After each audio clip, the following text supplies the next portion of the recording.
Por muito tempo, Ocidente e Oriente se mantiveram como dois universos distintos, e inclusive em alguns períodos da história, com suas relações rompidas. Mas no século XX, com a retomada das relações comerciais e diplomáticas, países como China e Japão se apropriaram do legado técnico-teórico produzido pelo Ocidente até então.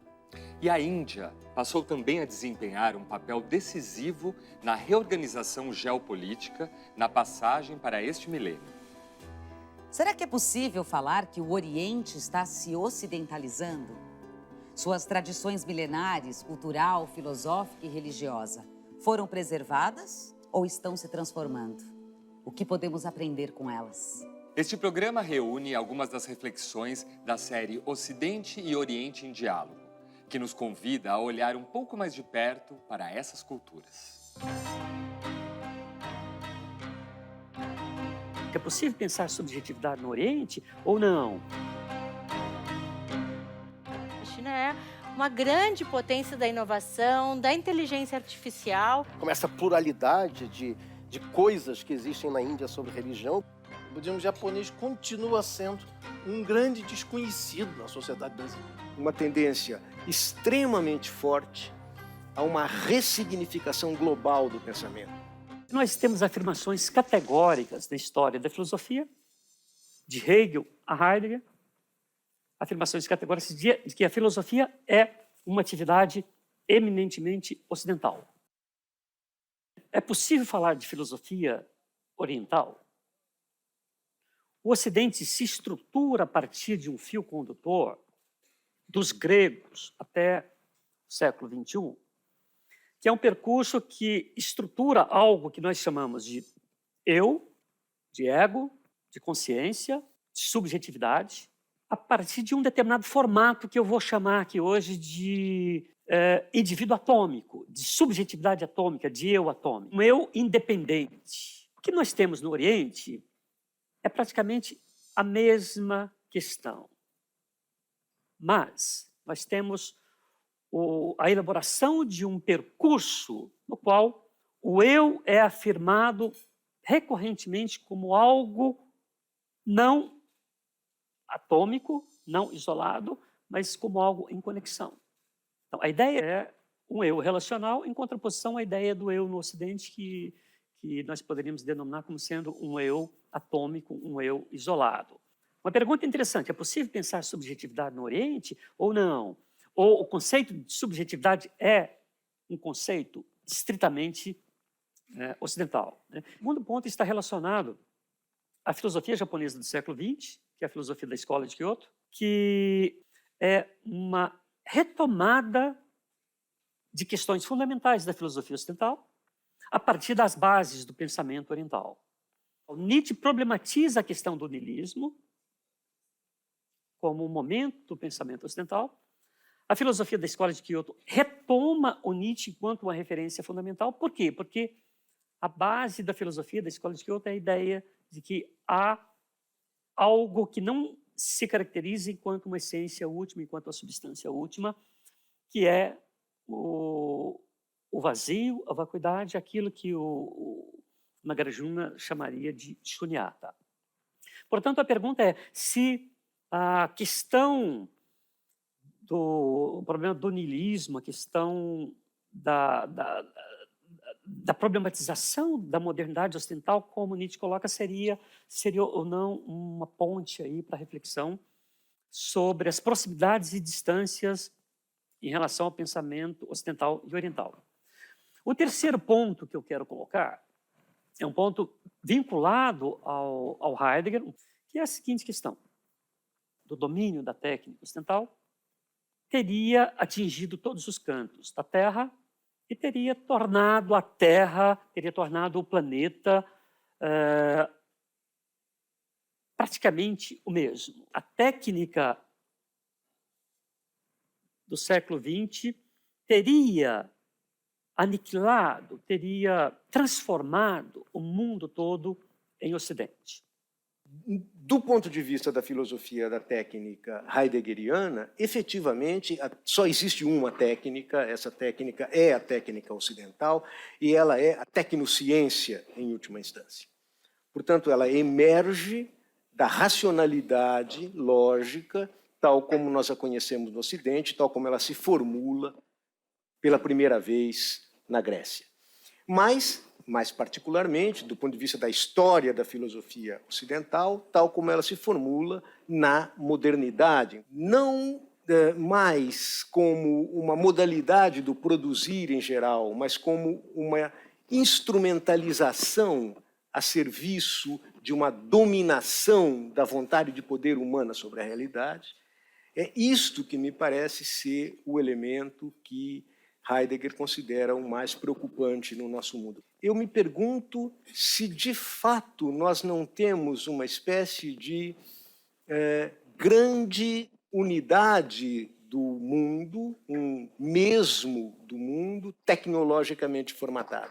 E uma questão importante é que o caráter avassalador da técnica que o Heidegger coloca, certo, não destruiu esse eu relacional, na minha perspectiva. O eu relacional continua existindo no Oriente e o eu atômico ainda é um problema para o Ocidente. O Ocidente ainda está se degladiando com esse eu atômico, que eu chamo de eu atômico.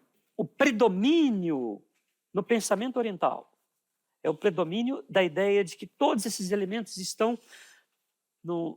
funcionam no formato de rede.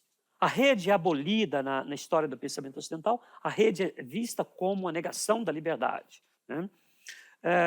O que eu quero dizer com isso é que o caráter avassalador da técnica só vai transformar o mundo todo em Ocidente se houver uma transformação do eu em relação em rede no Oriente pelo eu atômico ocidental. Nós temos ainda problemas na sociedade japonesa que são problemas decorrentes da ruptura com as relacionalidades, não com as subjetividades. Isso demonstra que o caráter avassalador da técnica não transformou o Japão de forma nenhuma em Ocidente ainda. Por quê? Porque os eus são mais relacionais do que a gente imagina, né? No momento da destruição do eu atômico, o Nietzsche se torna, portanto, uma porta interessante. Aí os orientais dizem o seguinte: com Nietzsche estamos bem. De fato, eu acho que um dos elementos mais decisivos do pensamento de Nietzsche é a crítica dessa noção atômica, como você disse, de subjetividade. É a desconstrução da noção de subjetividade tal como nós a conhecemos na filosofia ocidental. Em particular, 3 grandes paradigmas de subjetividade da filosofia moderna e contemporânea são triturados pela máquina crítica do pensamento de Nietzsche. A subjetividade pensada a modo de Descartes como um eu substantivo, a res cogitans, a subjetividade pensada como síntese lógica ou unidade lógica, penso aqui particularmente em Kant, em que o eu penso não é mais uma substância, mas apenas a apercepção transcendental. E, por fim, a ideia de um não mais ego cogito, ou eu penso, mas um ego volo, schopenhaueriano, que Nietzsche igualmente tritura. Então, não é por acaso que Nietzsche é um pensador reivindicado pelos orientais, justamente na medida em que esta demolição da grande pilastra da filosofia ocidental moderna é absolutamente realizada no pensamento de Nietzsche. Convenhamos que, de fato, existam aspectos da vida do Oriente que não foram, por assim dizer, invadidos pela técnica e que permanecem, portanto, distintos da racionalidade lógica própria da tecnologia ocidental. Você se referiu aí, por exemplo, à ruptura das redes. Das redes. Uhum. Mas pensemos, por outro lado, nos modos de organização dos grandes setores, das grandes esferas da vida. Pensemos, por exemplo, no caso da economia, pensemos, por exemplo, no caso da sociedade e da política, pensemos em todas as esferas da cultura. elas hoje passam por um processo de ocidentalização absolutamente inequívoco. E isto está essencialmente ligado à expansão da tecnologia e, particularmente, dos grandes fluxos de comunicação social. E isto me parece realmente deixar muito pouco espaço para, digamos assim, idiosincrasias autóctones, sejam elas orientais ou mesmo no âmbito do Ocidente. Não há uma negação, de forma nenhuma, de que o Japão tenha assimilado parte da modernidade, que o Japão tenha assimilado a técnica ocidental, que a China tenha assimilado a modernidade técnica, isso não há nenhuma discussão. A pergunta mais interessante é se até assimilar a economia de mercado significa a substituição desse percurso, que é o percurso da estruturação desse eu. Mas eu estou querendo retomar esse ponto que é fundamental. O Oriente deixou de ser Oriente, ou o Oriente não deixou de ser Oriente. O que é que nós temos? Nós temos um percurso que é um percurso histórico que, a meu ver, não pode ser substituído com a técnica. A técnica ocidental não pressupõe o eu atômico. E outra coisa, nem a economia de mercado pressupõe o eu atômico. A China tem uma economia de mercado há 2000 anos e os chineses lidam muito bem com a economia de mercado e não assumem o projeto do indivíduo atômico. Veja só, em 1942, o grande debate no Japão é: a tecnologia ocidental é boa, a arquitetura ocidental moderna é boa, mas a ideia de eu deles não é boa, destrói a nossa tradição.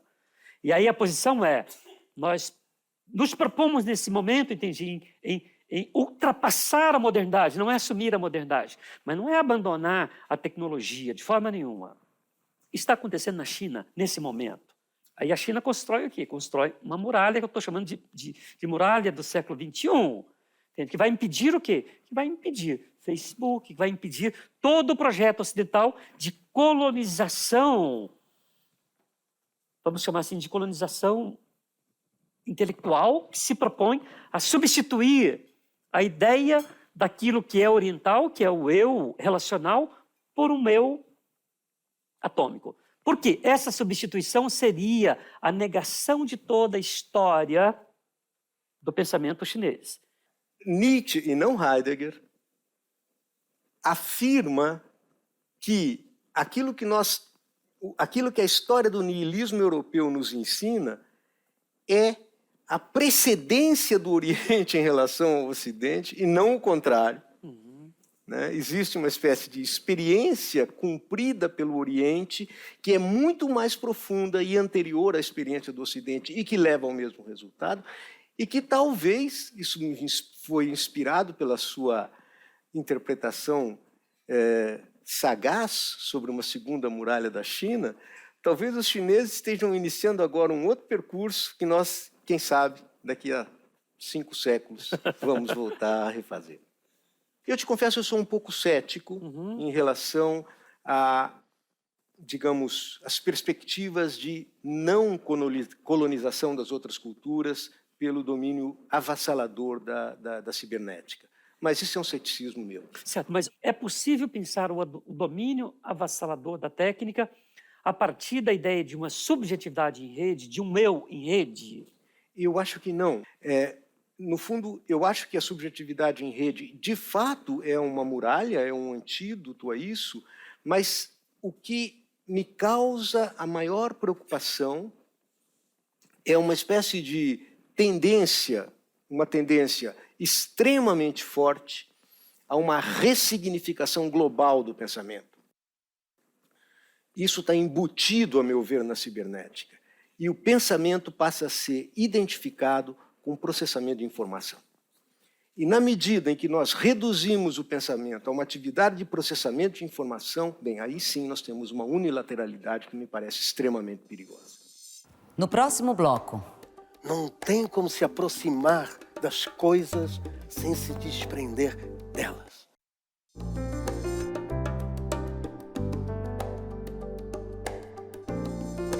Extremamente populosa, com quase 2 bilhões de pessoas, a Índia abriga budistas, muçulmanos, cristãos, zoroastristas e tantas outras crenças religiosas, calcadas em diferentes fontes textuais, como os Vedas, os Tantras, Sutras, Puranas. De que forma a tamanha diversidade religiosa pode nos ajudar a ampliar o modo de ver a nós mesmos e a vida? É na ideia de superação do sofrimento que, na Índia, a religião se vincula à filosofia. A pergunta fundamental é: qual é o objetivo de toda essa proliferação e expressão religiosa, né? Bom, na Índia se diz assim, olha, a religião tem como objeto a superação do sofrimento. E não é uma superação eventual, né? É, diferente de todas as outras resoluções, a definitiva. E o que se propõe como possibilidade de resolução do problema existencial é algo que é colocado aqui e agora. Não quer dizer que se realize sempre aqui e agora, né? Num contexto de transmigração, você pode levar milhões de vidas. Agora, a pergunta, digamos assim, fundamental, né, é qual o processo de resolução do problema do sofrimento? Na tradição indiana, eu acho que esse é o ponto fulcral e fundamental da especificidade de todas essas tradições, incluindo todas as tradições teístas, é que o sofrimento está ligado a uma questão fundamental de cognição. E aí a gente vai vincular a religião à filosofia. A filosofia vai se consagrar na tradição indiana como reflexão racional, como a dimensão profunda da religião. Então há um momento, digamos assim, filosófico da problemática religiosa, que é a superação do sofrimento. E a relação fundamental que é estabelecida é entre sofrimento e ignorância. Quer dizer, onde há sofrimento, se manifesta ignorância. Por que eu sou um ser que pode sofrer? Essa é a pergunta. E é aí que a resposta, todas as escolas de pensamento na Índia, todas as religiões da Índia vão dizer, é ignorância. E a ignorância, ela é constitutiva de uma certa forma de enxergar as coisas tais como elas não são. E, paradoxalmente, é na constituição falseada das coisas que nasce o desejo por elas mesmas. Então o desejo, presta atenção aqui, o desejo é algo irrealizável nesse sentido. Porque você não deseja coisas. Você deseja fantasias sobre coisas. Vai sempre chegar o momento em que a coisa apropriada, desejada, vai se revelar como não sendo da natureza da fantasia que eu tenho. E não é uma coisa só. Parece que alguma coisa de mim fica contaminando, digamos assim, tudo aquilo que eu percebo. São contaminadoras da maneira como eu percebo o mundo e me percebo a mim mesmo. Essa eliminação dos mecanismos de apreensão equivocada das coisas, ela tem duas instâncias. A instância do meu e a instância do eu. A minha relação com os objetos que eu digo não são eu, são meus. Ou pelo menos eu quero eles como meus. Ora, o meu passa a ser, ou pode ser, uma posição subjetiva e legítima com relação ao objeto. Então ele passa a ser o eu também. Só que é um eu que eu digo que está fora de mim. Mas é um eu na medida em que eu o constituo a partir da minha forma de entendê-lo apropriativamente. Essa é a dimensão que a gente poderia chamar de inicial, de desconstrução dessa ideia de eu como fundamento de uma visão distorcida da realidade. É o componente meu do eu. Como é que eu resolvo isso? Como é que eu faço isso? Nas tradições indianas, de forma geral, é através de tradições de ritualidade, tradições de devoção, onde você é convidado de forma sistemática, ao longo de toda a sua vida, a renunciar àquilo que você chama de sua propriedade. Dê, mas tem que dar alguma coisa que é importante para você. Por isso que num ritual religioso não vale dar trocados. Você tem que dar coisas que têm valor para você. Na tradição indiana, quando você fala de transmigração, o que vem nos textos sagrados é paraíso.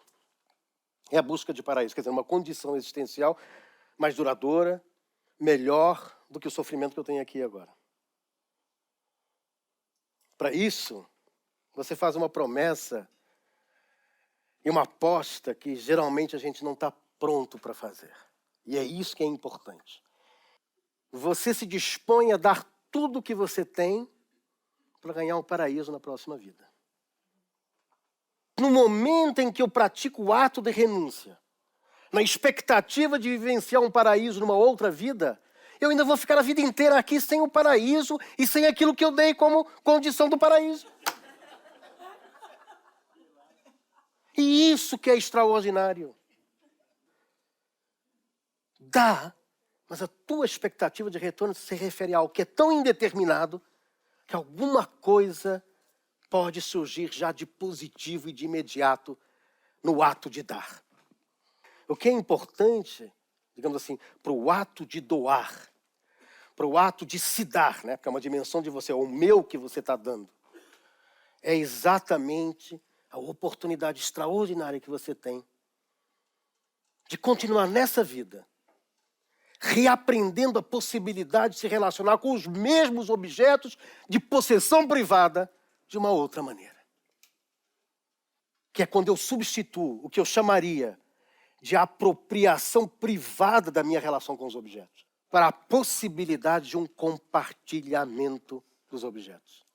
Os objetos que eram de minha posse privada, após a sua renúncia e a minha continuação próxima a esses mesmos objetos, me fazem transformar a natureza da minha relação com eles. Eles deixam de ser objetos de desejo, digamos assim. O desejo agora é o paraíso. Passam a ser outro tipo de relação. E é aí que surge a oportunidade de enxergá-los tais como eles são. O que era renúncia, a gente usa muito essa palavra, desprendimento. Eu acho que 90% das pessoas geralmente associam desprendimento com afastamento. Ora, aqui é exatamente o oposto. Não tem como se aproximar das coisas sem se desprender delas. O desprendimento é a eliminação do elemento ilegítimo que eu atribuo a elas, que não tem nada a ver com elas. Portanto, desprendimento quer dizer congraçamento. Desapego é estar próximo das coisas tais como elas são. Esse é o sentido mais profundo da ideia de transmigração. Ou da perspectiva que você tem de transmigrar. É que quando você diz, eu vou viver uma outra vida melhor, eu sou forçado a fazer coisas aqui agora que vão me obrigar a repensar a minha relação com as coisas. E as coisas que eu só consegui enxergar como objetos de minha manipulação, de meu controle, passam a ser as coisas tais como elas são. E é assim que se desenvolve um sentimento de responsabilidade para com as coisas. Mas há ainda um problema. Por compartilhamento ainda é uma disposição subjetiva. Quer dizer, existe o eu e existem os objetos. Então aí vem a tradição do segundo nível da religiosidade indiana. Os textos fundamentais são os Upanishads. Eles vão colocar uma postulação fundamental. De que o princípio fundante de toda a realidade, né? Se usa a palavra Brahman. Brahman é um princípio da totalidade das coisas.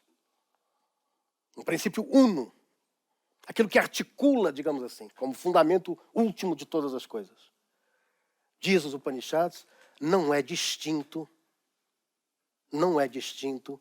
do fundamento da subjetividade. Uma linguagem cristã, digamos assim, da alma humana, ou do sujeito humano. E a palavra para essa subjetividade é a palavra Atma. Atma, em sânscrito, é um pronome reflexivo. Olha que interessante. O que é um pronome reflexivo? Quer dizer, si mesmo. De onde vem o fundamento da certeza da existência, se quando eu descrevo a minha natureza, ela se revela sempre precária? Quem é o eu que diz que eu existo, se ao longo da minha vida esse eu está sempre sendo questionado se ele é aquilo que pensa que é? Então, necessariamente, tem que haver algo que transcende o eu, que fundamenta o eu. Então, si mesmo, na tradição indiana, vai se distinguir fundamentalmente do que nós chamamos de eu. A alteridade como constitutividade da minha natureza, da minha existência. É isso que é o si mesmo.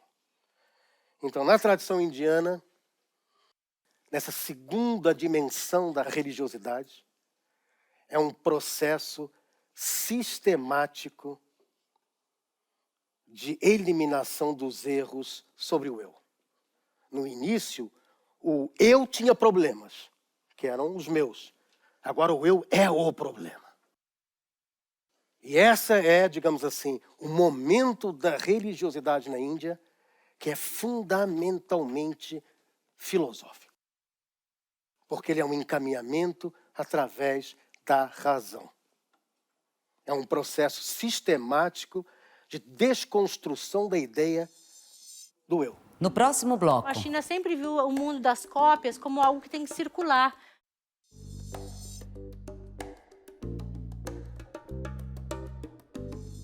Se a Índia nos mostra um outro ponto de vista com sua religiosidade, a China traz um outro olhar para a sua economia.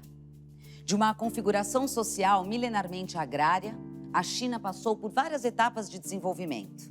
De produtora de mercadorias baratas, hoje ganha o status de potência de inovação e tecnologia. Mas a que custos? Porque se o selo Made in China, feito na China, fez o país ser de novo uma potência comercial, hoje a China trabalha para tirar a imagem negativa dessa marca que ganhou o mundo. A China, por muito tempo, quando ela começa a se abrir economicamente com Deng Xiaoping, lá que a gente chama segunda rodada do desenvolvimento. A primeira rodada do desenvolvimento era Mao, a segunda é esse modelo de sobrevivência, de tirar as pessoas da miséria, de dar trabalho com condições precárias, mas dar trabalho, que é esse modelo que foi calculado por Deng Xiaoping de ser um modelo de 30 anos. E a China faz isso, ela coloca um limite que por 30 anos a gente vai fazer mercadoria barata, mas no século XXI a gente vai ser a maior potência do mundo de inovação. A terceira grande era do modelo. Nunca foi, ai que lindo, a China tem um plano, sempre foi muito tenso. A China tem um plano, mas é à custa do sofrimento humano. A China tem problemas seríssimos, e ainda tem problemas seríssimos trabalhistas, né? A China perde 70 mil dedos por ano em máquinas de fabris. Eu venho trabalhando há alguns anos na questão de direitos humanos, trabalhista, né, para pensar todo essa... É esse mesmo o modelo de desenvolvimento que a gente tem que investir, mas o discurso da China, das autoridades, sempre foi dizer: esse é o nosso caminho, nós sabemos para onde nós estamos indo. A China, por muito tempo, investiu no que a gente chama de uma concepção filosófica de propriedade intelectual, uma concepção nativa de propriedade intelectual, que é bastante complexa. A China vê historicamente a cópia como algo importante, como algo... Quem copia está fazendo um elogio. A cópia é algo que deve ser feita, uma noção que a gente chama de noção aberta de propriedade intelectual. Então, a China sempre viu o mundo das cópias como algo que tem que circular, conhecimento como coletivo, né? E a China defendeu isso, inclusive em organizações internacionais, dizendo o quanto era importante que os países ricos fossem solidários aos países em desenvolvimento, e que uma vez que os países em desenvolvimento fossem ricos, começava a colocar uma lei de propriedade intelectual mais rígida. O que eu via na China, até então, nenhuma repressão, né? Muito pouca repressão, o que também não é bom, não é um elogio que eu estou fazendo à China, porque também não acho positivo que o não controle das fábricas fazia com que as pessoas morressem nas fábricas pelas condições né, insalubres que viviam. Então, agora sim tem muita repressão, porque a China passou os 30 anos, a China entrou no novo modelo que agora acabou a farra. Ninguém vai produzir copy. Tenho ido para a China, tento ir anualmente, acompanhar, e quando eu tento me conectar com meus interlocutores de novo, eu chego nas fábricas, as condições das fábricas são completamente diferentes. A gente não encontra hoje na China aqueles mercados de falsificação. É impressionante o que um país mudou em questão de 10 anos. Lançou o programa Made in China, está todo dia nos jornais chineses, esses programas. Made in China 2025, e já faz muito tempo, que é para ressignificar Made in China, porque as pessoas associam ainda o Made in China a alguma coisa ruim. A China também criou algo que é pensar os novos sujeitos chineses. É a era do individualismo, que passa de um sistema coletivismo para um momento consumismo, né? A China passa por um momento, já é o segundo maior mercado consumidor do mundo, com toda uma ideia ocidentalizada de romantismo também, por isso que eu falo os ismos, né? Que é todo esse pacote do individualismo que vem junto com a abertura econômica, com o liberalismo, que a gente chama na antropologia de um self-neoliberal. O que é isso? A literatura vem trabalhando como se os sujeitos chineses não é que eles se atiram para o mercado e que só consomem e esqueceram a família. A literatura mais filosófica, antropológica, hoje sobre o tema, vem mostrando que a nossa capacidade como construção de sujeitos, ela é, na China, bipartida, ela é dividida em 2 selves. Uma parte do meu eu, ela está com foco lá no partido. É o chamado parte do meu eu nacionalista. A outra parte do meu eu, porque o partido aceitou, o partido deixou, o partido permitiu essa pequena liberdade, se atira no mercado, no consumismo, nas festas, na liberdade, enfim, inclusive em liberdade de expressão. Isso, a literatura também mostra que o governo aceitou que isso acontecesse. O governo abriu uma brecha. Vocês podem consumir, porque chegou um momento que a China produzia tanto que se os chineses não consumissem a própria mercadoria, se continuasse com aquela ética maoísta, todo mundo vestido igual de verde oliva, não tinha como, porque tinha excedente de produção. Então, chega um momento que a China, o governo diz, consumam, consumir é bonito. Empreender é bonito. Empreender é a palavra mais importante na China hoje.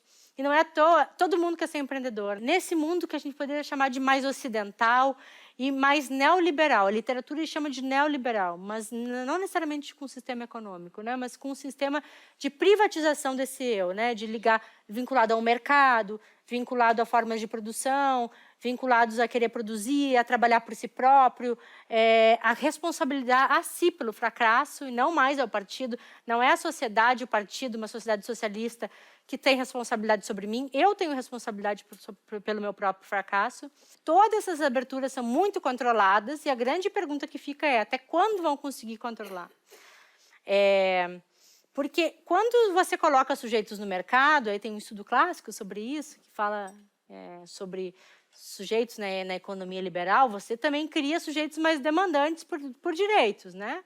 Começa a ter movimentos de meio ambiente, o movimento anticorrupção na China é o maior movimento que tem, porque o maior problema para os chineses é o movimento, o entendimento da corrupção. E a China, ela tem um aparato filosófico, né, um aparato ideológico, uma ética confuciana, mas também legalista, também taoísta, de valorizar a importância da autoridade. Ele é resgatado em todos os governos, mas não de uma maneira culturalista. Eu estou querendo falar isso de uma maneira pragmática. Os governos usam isso como um aparato ideológico, se apropriam desse legado confucionista, fazem uma forte propaganda governamental, colocam nos currículos escolares, porque é um legado que valoriza que a gente tem que respeitar a autoridade central, a autoridade principal. Uma vez que a gente respeite a autoridade principal, a gente confia, a gente tem que confiar e as coisas vão andar bem. É muito mais complexo que isso, mas é um legado filosófico milenar que valoriza a autoridade e que só pode ter paz e harmonia e equilíbrio uma vez que você respeita a autoridade e não contesta a autoridade. A Elizabeth Perry, ela sempre fala que o confucionismo deve ser entendido como uma ética, assim como o cristianismo é uma ética.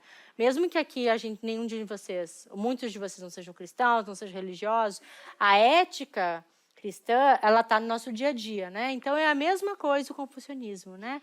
Mas isso precisa ser atualizado pela propaganda, pelo um aparato ideológico. E aí, o que a gente faz hoje pensando que a gente tem uma população que não para mais de se mobilizar, existem duas hipóteses hoje no mundo, e eu deixo aqui para reflexão. A primeira hipótese é de que isso vai explodir, né? De que não tem como você ter tanto protesto, porque essa brecha que o governo abriu pode se voltar contra o governo. O governo abriu porque precisa ter uma população que consuma e que empreenda e que faça esse modelo. Mas abrir muito é muito perigoso, você tem que manter os olhos.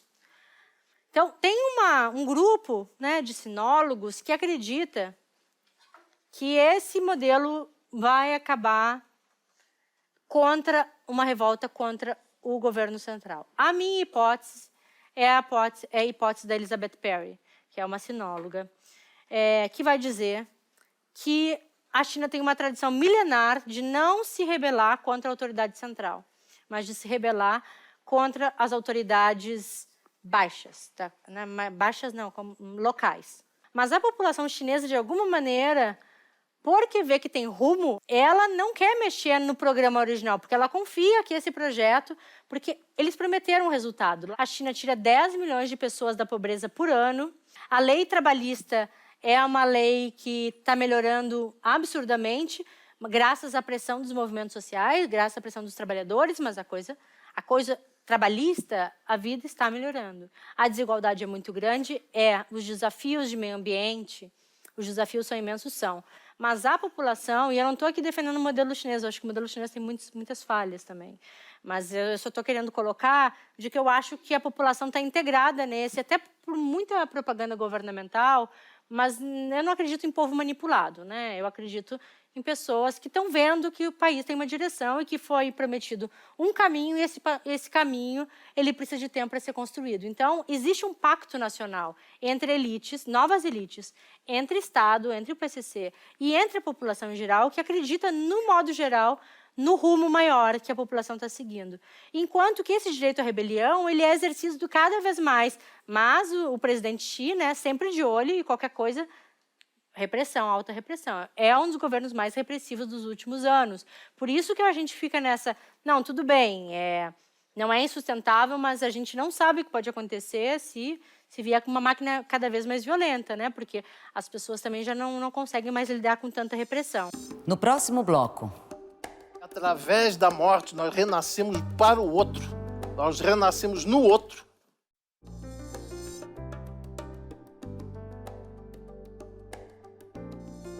Quem vê o Japão hoje reconhece um país extremamente moderno, com enorme desenvolvimento tecnológico.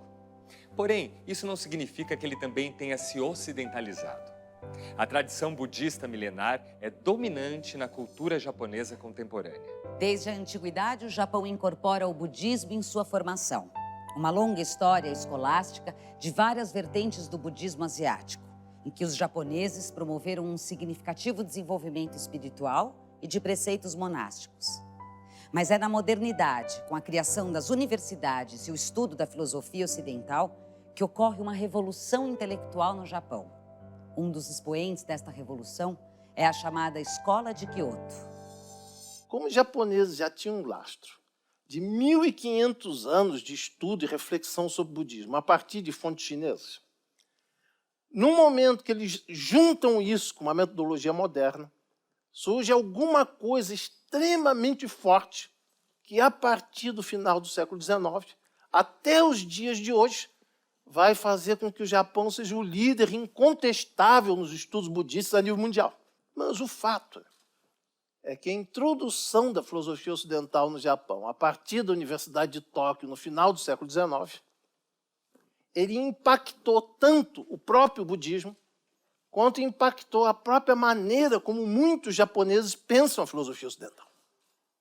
Isso provocou um fenômeno de uma renovação intelectual extremamente forte no Japão.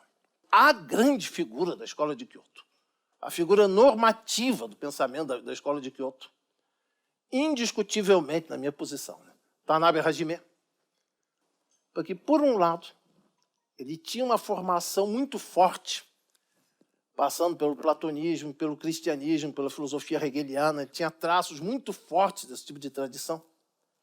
Por outro, ele tinha um pano de fundo budista extremamente forte na sua reflexão.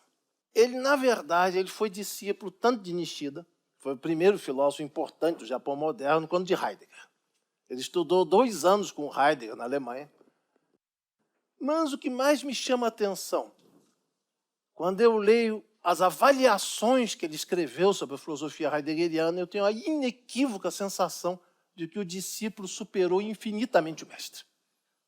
Ele mostra a completa incapacidade da filosofia heideggeriana de pensar as dimensões da ética e da política. Ele coloca o problema da dimensão da morte, como que através da morte nós renascemos para o outro, nós renascemos no outro.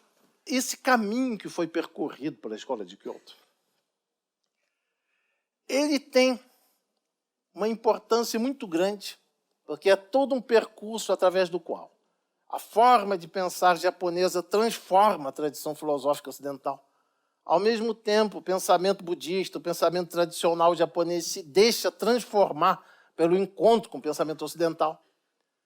Mas se nós formos pensar, se ela esgota as possibilidades do pensamento budista, se não existe possibilidade de um pensamento budista que passe para além dessa perspectiva, isso seria um grande erro, um grande equívoco.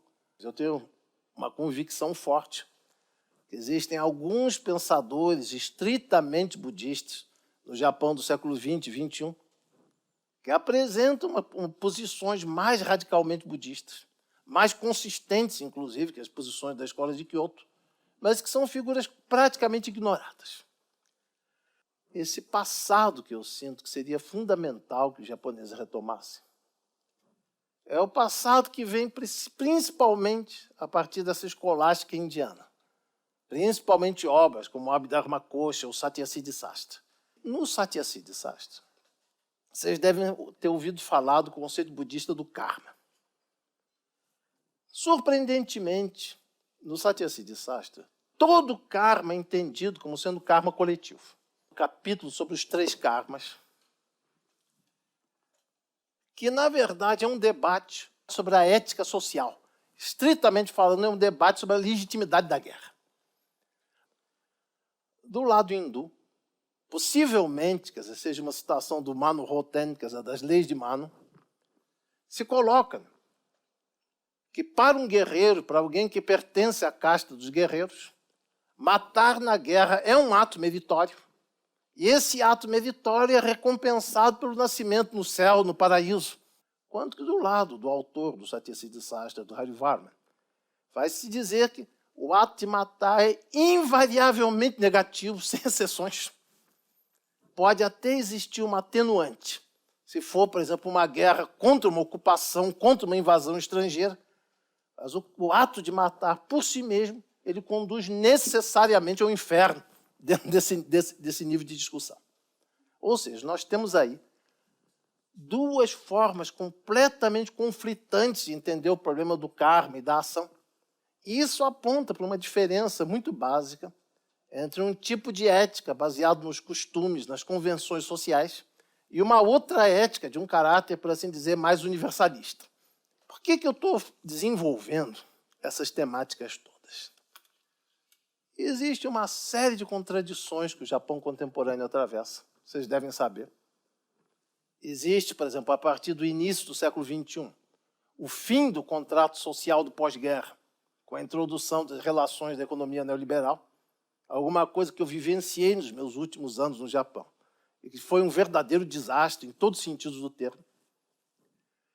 Existe uma série de outras tendências, outros problemas. Vocês devem se lembrar, em 2011, houve um grande tsunami, um maremoto no nordeste do Japão, que teve um efeito altamente destruidor, que inclusive conseguiu atravessar todas as defesas que as cidades tinham colocado, e são defesas muito bem construídas, mas que esse problema, né, ele não ficou limitado à questão de uma catástrofe natural. Ele provocou problemas nas instalações nucleares. O problema de Fukushima ele é seríssimo. A situação não está sob controle. Eu diria que a presença, não só a continuidade, mas o próprio processo recente de reativação das usinas nucleares no Japão coloca em risco a própria sobrevivência da ilha. As radiações estão ultrapassando os limites do território japonês. Existem efeitos aí a nível mundial que estão escapando de controle. Aí eu vou me colocar a seguinte questão. Toda essa contradição que se dá em cima das radiações de Fukushima, será possível pensá-la como um problema, por exemplo, da influência avassaladora da metafísica ou da técnica ocidental? Será que é possível pensar o Fukushima heideggerianamente? No que me consta, no pós-guerra, por razões óbvias, os japoneses, grande parte da sociedade japonesa, tinha reservas muito fortes a respeito da introdução da energia nuclear. Quer dizer, quando se tentou introduzir pela primeira vez, ocorreu um abaixo-assinado de mais de 30 milhões de mulheres japonesas, mesmo assim muito a contragosto de uma população que tinha passado pelas duas bombas em Hiroshima e Nagasaki. A energia nuclear, as instalações nucleares foram instaladas. Bom, supondo que existe um risco aí que pode ser fatal, o que leva a uma determinada configuração política a insistir em um processo que é basicamente indefensável? Eu não consigo imaginar como que uma questão que diz respeito basicamente à ética e à política, às decisões éticas, às decisões políticas, possam ser sequer pensadas em termos da relação entre a metafísica ocidental e a técnica, entre o caráter avassalador da técnica ou categorias do gênero. Bom, não é por acaso que um dos aspectos centrais da crítica de Tanabe Hajime em relação a Heidegger é precisamente a deficiência ética e política do pensamento heideggeriano. Diria mais, a completa incompetência heideggeriana de pensar as questões da ética e da política. Qual seria a minha grande expectativa a respeito de um possível papel futuro do Japão do mundo, incluindo aí um papel futuro do pensamento budista japonês? Japão do século XX. Ele foi tanto vítima quanto algoz de genocídio. Durante a Guerra dos 15 anos, entre 1930 e 1945, os exércitos imperiais japoneses desenvolveram formas inacreditáveis de genocídio na Ásia. Por outro lado, não só o bombardeio de Hiroshima e Nagasaki se constitui um crime hediondo contra a humanidade, mas mesmo antes de Hiroshima e Nagasaki, os bombardeios norte-americanos contra a população civil podem ser tranquilamente classificados como crime de genocídio. E, ao mesmo tempo, o Japão é um país que desenvolveu toda uma tremenda reflexão sobre a sua própria responsabilidade de guerra. Mas existe o reverso da questão. Não são apenas os movimentos pacifistas, ou a defesa do artigo 9º da Constituição, que impede que o Japão empregue forças armadas nos confrontos internacionais como solução de conflitos internacionais. Dentro e fora do budismo, existe uma reflexão, um pensamento de extrema contundência, que é um processo de autocrítica do budismo japonês e do pensamento japonês em relação à Guerra dos 15 anos e à atuação do Japão no século XX. Então, eu acredito que um possível papel mundial para o Japão seria conquistar uma autoridade moral e não só defender o artigo 9º da Constituição, mas, inclusive, exportá-lo. O Japão precisaria assumir uma ofensiva pacifista na ONU e lutar para que a própria guerra seja colocada fora da lei enquanto uma forma de criminalidade internacional. Essa é a grande esperança que eu tenho sobre o Japão. Pode ser, possivelmente, que não se realize, mas é o que eu gostaria que os japoneses fizessem. Mais reflexões no site e Facebook do Instituto CPFL e no canal do Café Filosófico no YouTube. Um dos aspectos, quer dizer, da ignorância, que é a questão central, básica do budismo, é que a ignorância sempre é um fator concomitante do surgimento do ódio. Então, na verdade, uma prática budista que não consegue bloquear as tendências ao ódio, que não abre o caminho para um debate público dos conteúdos relevantes, é uma prática, por definição, fracassada.